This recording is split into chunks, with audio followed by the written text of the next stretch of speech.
When I was just 7 years old, my life changed in a way I never expected. One day, my parents, who rarely had kind words for me, got angry and kicked me out of the house. They had always favored my younger brother, Renzo, making me feel like I didn't belong. Wandering the dark streets that night, I felt scared, lonely, and completely lost. Then, out of nowhere, a kind woman approached me and took me in. That moment marked the beginning of a new chapter in my life. 15 years later, I had grown into a successful and independent woman. When my parents tried to reconnect with me, I was determined to face them differently. I wanted to rewrite the story of my life, one where I had the power to change everything. I grew up in a wealthy family in Los Angeles. My parents, Mr. and Mrs. Finnick, were both high-powered attorneys who thrived on their careers and social status. Our financial stability should have meant a secure childhood, but I often felt like a shadow in my own home. They idolized Renzo, who excelled in school and seemed to effortlessly earn their praise. On the other hand, I struggled to meet their high expectations. No matter how hard I tried, nothing I did seemed good enough. I was neglected and mistreated, constantly reminded that I was a disappointment. My name is Opal, and this is the story of how my life took a drastic turn. It all began when I was 7. One afternoon, I came home from school with my test results. I had studied hard, hoping to impress my parents, but I hadn't gotten the grade they wanted. That evening, I overheard them arguing in the living room. "She's a disappointment," my mother shouted. "We've given her every opportunity, and what do we get in return?" I froze outside my bedroom door, tears streaming down my face. I wanted to scream, "Why can't you understand? I'm trying." But the words wouldn't come out. Later that night, during dinner, they confronted me. My father's tone was cold as he said, "Opal, we can't keep doing this. You need to shape up, or you'll have to find somewhere else to live." At first, I thought he was joking, but the serious look on his face made my heart drop. "Where will I go?" I whispered, my voice trembling. "Figure it out," he replied harshly. I felt the weight of their rejection crushing me as I packed a small bag. I had nowhere to go, but I couldn't stay there anymore. As I stepped out into the night, the city's bright lights and distant laughter felt overwhelming. Austin was a place I should have called home, but in that moment, I felt like an outsider. Alone and frightened, I wandered aimlessly for hours. Just when I thought all hope was lost, I saw a familiar face, my Aunt Vesper. Concern was written all over her face as she hurried toward me. "Opal, what are you doing here?" she asked. I didn't know where else to go, I admitted, my voice shaky. Without hesitation, she pulled me into a comforting hug. "Come with me," she said softly. "You're safe now." Vesper, who was 35 at the time, worked as a restaurant manager. She had always been my safe haven, the one person who truly believed in me. She took me to her small apartment and made me a warm bowl of soup. "I was so worried about you," she said, her voice soothing. "You can stay with me for as long as you need." Living with Vesper changed everything. She became the mother figure I had always longed for, filling the emotional emptiness my parents had left behind. "You're smart, Opal. You can do anything you set your mind to," she often told me. Her unwavering support gave me the strength to focus on my studies. I worked harder than ever, determined to prove that I was capable of achieving success on my own. With her encouragement, I started to believe in myself. Meanwhile, my brother Renzo was beginning to feel the pressure of our parents' high expectations. One evening, I found him sitting alone on the steps of our old family home, strumming his guitar. "Hey," I said, sitting down beside him. "Are you okay?" He sighed and shook his head. "Just thinking. Mom and Dad want me to follow in their footsteps, but I don't want to be a lawyer. I want to do music. It feels like they don't even care about what I want." Hearing his frustration made me realize that even he wasn't immune to the weight of their expectations. For the first time, I saw him not as the favored child, but as someone trapped in his own struggles. That night marked a turning point for both of us. With the love and support of my Aunt Vesper, I had started to rebuild my life, proving that I was stronger than the challenges I had faced. And now I could see that even Renzo needed someone to believe in him too. Together, we began to navigate the complicated dynamics of our family, determined to find our own paths and create lives filled with meaning and happiness. I understand, I said softly, feeling the weight of Renzo's struggle. You have to follow your passion, Renzo. You deserve to be happy. He sighed, his fingers gently strumming his guitar. But they'll be so mad. It's like they'll never accept this. Maybe it's time to stand up for yourself, I suggested, hoping my words would give him the courage he needed. If I could find a way to move forward, so can you. Renzo nodded slowly, but the doubt in his eyes lingered. Under Aunt Vesper's care, my life began to change for the better. Her encouragement and belief in me gave me the strength I had never felt before. I started excelling in school, pouring my energy into my studies. Vesper was always there, cheering me on and reminding me of my potential. Meanwhile, things at home only got worse for Renzo. He had decided to enroll in a performing arts school, defying our parents' expectations that he follow their path into law. When they found out, the fallout was unforgettable. One evening, I came home from school to find a heated argument erupting in the living room. My father's face was flushed with anger as he yelled at Renzo. "You're throwing your life away," Mr. Finnick bellowed. "No, Dad.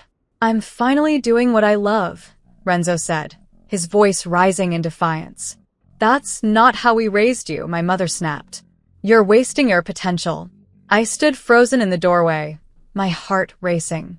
I couldn't stay silent. "This isn't fair," I shouted, stepping into the room. "Renzo has the right to choose his own path." My father's glare turned toward me.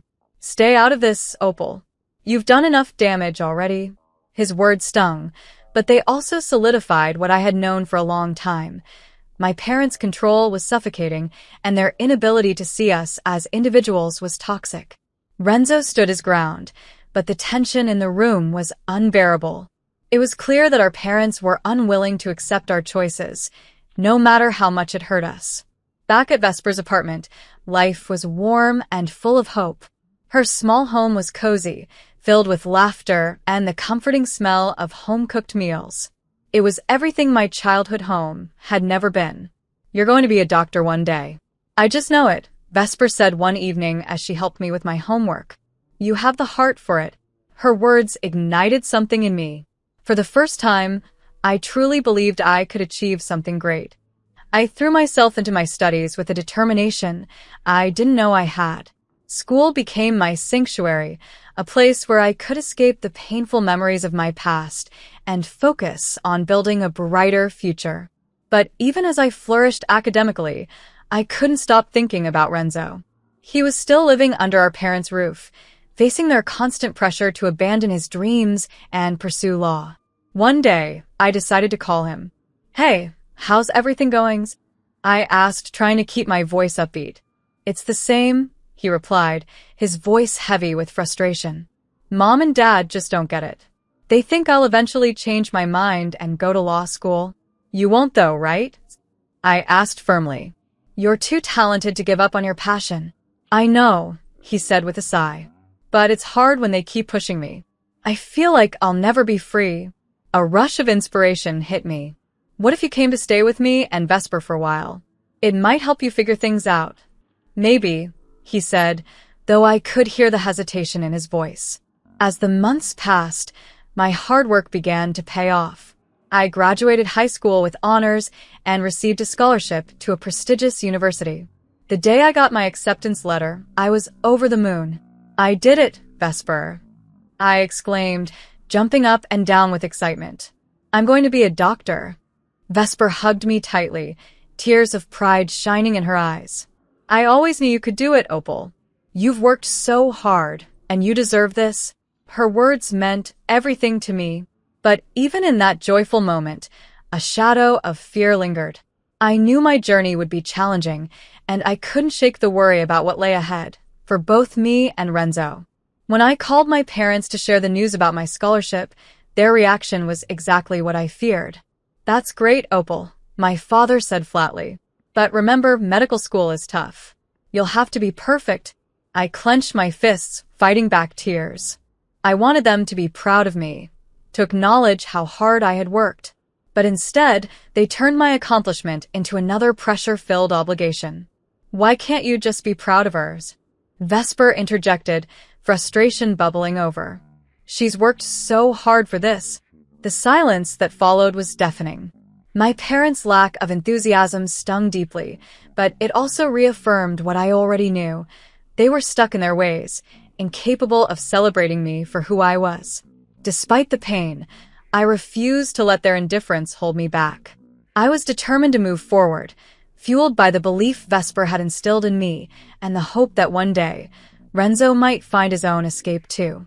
But I refused to let their disappointment overshadow my happiness. I was finally living my dream, and I wasn't going to let their disapproval hold me back. Medical school was tough, but it was everything I had hoped for. Each lecture, lab session, and late-night study session fueled my passion for helping others. I thrived on the challenges, pushing myself harder every day. During those long nights of studying, I often got texts from Renzo. He was carving out his own path, and I could sense his struggles in his words. Just finished another song, he wrote one evening. It's about breaking free from expectations. I can't wait to hear it, I replied, feeling a swell of pride for him. I hoped he would find the courage to fully pursue his dreams, just as I was doing. As I made progress in my studies, my parents reached out again, but their efforts felt hollow. This time, they sent an email suggesting I consider law school instead. Opal, think about what a law degree could mean for your future, the email read. We're willing to help with tuition. Anger bubbled up inside me as I read their words. I slammed my fist on the desk, yelling at the screen. I'm not interested in being a lawyer.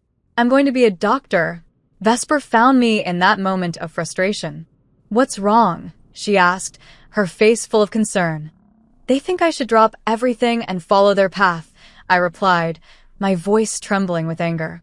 It's like they can't accept who I really am. Vesper placed a comforting hand on my shoulder. Opal, you are strong, she said softly. You've come so far. Don't let their expectations pull you back down. Her words reminded me of my purpose. I wasn't just pursuing a career. I was fighting to break free from the chains of my past. With Vesper's encouragement, I threw myself even deeper into my studies. Medical school gave me a sense of belonging I had never felt before. I was surrounded by people who shared my dreams, and for the first time, I felt like I was exactly where I was meant to be. My passion for helping children grew stronger, and each step I took toward becoming a doctor filled me with purpose. Yet, even as I thrived in this new world, the shadow of my childhood lingered. My parents' occasional emails served as unwelcome reminders of their expectations. Each message was filled with subtle suggestions that I consider a career in law, and each one reignited old frustrations. One evening, as I was studying for an upcoming exam, my phone buzzed. It was a text from Renzo. Can we talk? I need to figure things out. Concern washed over me. Of course. Come over, I replied. When Renzo arrived, he looked more stressed than I had ever seen him. His usually confident demeanor was replaced with exhaustion. I can't take it anymore, Opal, he confessed, running a hand through his hair. Mom and Dad are relentless. They think I'm wasting my life away with music. You know that's not true, I said gently. You're incredibly talented, Renzo. You deserve to follow your passion. I know, he replied with a heavy sigh. But every time I try to talk to them, it's like I'm speaking to a wall. They just don't get it. I could see the pain in his eyes, and it broke my heart. I knew exactly how he felt, the suffocating weight of trying to meet impossible expectations. Maybe it's time to stand up to them, I suggested. You deserve to be happy, Renzo. He nodded slowly, but I could see the hesitation in his expression. I don't want to lose them completely, he admitted. Sometimes you have to take a stand for yourself, I said, my voice firm but encouraging. I had to do the same. It's hard, but you'll be better for it. The days turned into weeks, and I immersed myself in my studies, but the tension with my parents hung in the air like a storm waiting to break. I knew that eventually, I would have to face them. One evening, the inevitable happened. I received a phone call from my mother. We'd like to have a family dinner, she said. It's important. A knot formed in my stomach, but I forced myself to stay calm. Sure, I replied cautiously, unsure of what to expect. The dinner was set for a few days later. As the date approached, a mix of anxiety and anticipation filled me. Part of me hoped this would be a chance to reconcile, to finally find some understanding. But another part of me braced for the worst, another round of disappointment. When the day arrived, I dressed carefully, trying to calm my nerves. I knew this dinner could be a turning point, but I didn't know which direction it would take. Would they finally accept me and Renzo for who we were? Or would this be yet another painful reminder of the distance between us? I stepped into the restaurant, my heart pounding, ready to face whatever was waiting for me. I arrived at the restaurant early, my nerves on edge as I waited for my parents. My heart pounded in my chest, and I could feel a mix of anxiety and determination bubbling within me. When Mr. and Mrs. Finnick finally walked in, they looked just as composed and imposing as ever. They sat across from me, and the tension in the air was palpable. "Thank you for coming," my mother began, her tone cool and distant. "We wanted to talk about our family and our future." "Okay," I said cautiously, keeping my tone neutral, though my chest tightened. "I've been doing some thinking," my father said, leaning forward with his signature air of authority, "about your education and your future. We believe it's time for you to seriously consider law school." My heart sank. I had expected something like this, but hearing it still felt like a punch to the gut. "I've told you before, Dad, I want to be a doctor. That's my passion," I replied firmly. "Passion doesn't pay the bills," he snapped, his frustration seeping into his voice. "You need to think practically." "Practicality isn't everything," I shot back, my voice trembling with anger. "I've worked so hard to get where I am, and I won't let you push me into a career I don't want." The tension at the table was unbearable, and I noticed a few heads turning from nearby diners, drawn to the heated exchange. "Opal, we only want what's best for you," my mother said, her voice trembling slightly, though her words felt rehearsed. "But you're not making smart choices." "No, you're not listening," I yelled, unable to hold back my emotions any longer. "You've never listened. My entire life, you've dictated my worth based on grades and achievements. I'm done." At that moment, Renzo walked into the restaurant, drawn by the commotion. His eyes widened as he spotted me, and he rushed over. "What's going on?" he asked, concern etched on his face. "Just a family discussion," my father said dismissively, but the tension in his tone betrayed him. "This doesn't look like family," Renzo replied, glaring at them. "You can't keep doing this. To her, to us. What do you know about families?" my mother snapped, her voice harsh and defensive. "More than you think." Renzo shot back, his voice rising. He stepped closer to me, standing by my side. "Opal deserves support, not judgment. We both do." In that moment, something inside me broke. All the years of rejection, frustration, and pain came rushing to the surface. I had spent my whole life chasing their approval, only to find it was always just out of reach. Now I was done. "I'm done trying to live up to your standards," I shouted, my voice trembling but strong. "I'm finally happy, and I refuse to let you take that away from me." The restaurant went silent. All eyes were on us, but I didn't care. I had laid my emotions bare, exposing years of bottled-up hurt. Renzo stood beside me, his presence grounding me. I glanced at my parents, who seemed stunned, their usual composure shattered. "Opal, this isn't how you should talk to us," my father finally said, his voice trembling slightly. "Why not?" I shot back, still fuming. "I've spent my entire life trying to please you, and it's only made me feel worse. I'm not a disappointment. I'm doing what I love."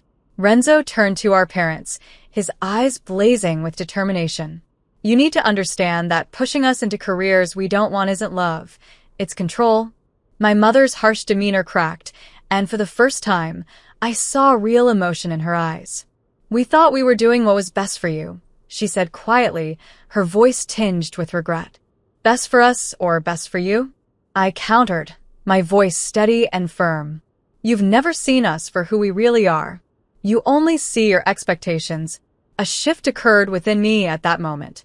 I realized I was no longer the scared little girl desperate for their approval. I was an adult, a future doctor with dreams of helping others.